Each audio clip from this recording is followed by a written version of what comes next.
শেখ হাসিনার পতন অনিবার্য, আজকে ডেট দিয়ে লিখে রাখতে পারেন। আমি চ্যালেঞ্জ করে বলতে পারি, আজকে ডেট দিয়ে লিখে রাখতে পারেন, অথবা আমার ভিডিওটা সেভ করে রাখতে পারেন। সেদিন কমেন্ট করেন যে আপনার কথা সত্য হয় নাই, শেখ হাসিনার পতন অনিবার্য। আজকে আমি মূলত রেস্টুরেন্টে খাই, তো যেই টাইমে খাবারটা দেয় আমার আগে ক্ষুধা লেগে যাওয়ার জন্য আমি ভাবলাম যে আমি গিয়ে নিয়ে আসি, কারণ ওদের একটা টাইম আছে, রেস্টুরেন্ট থেকে আমার খাবারটা আমার বাসায় দিয়ে যায় প্রতিদিন। তো চিন্তা করলাম ক্ষুধা যেহেতু লাগছে আমি আগে গিয়ে খাবারটা নিয়ে আসি।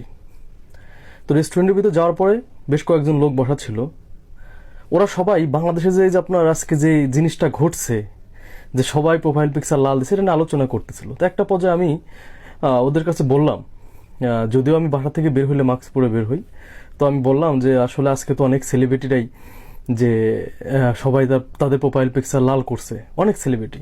তখন একটা লোক আমাকে বলল, বাংলাদেশের সব থেকে বড় সেলিব্রিটিকে এই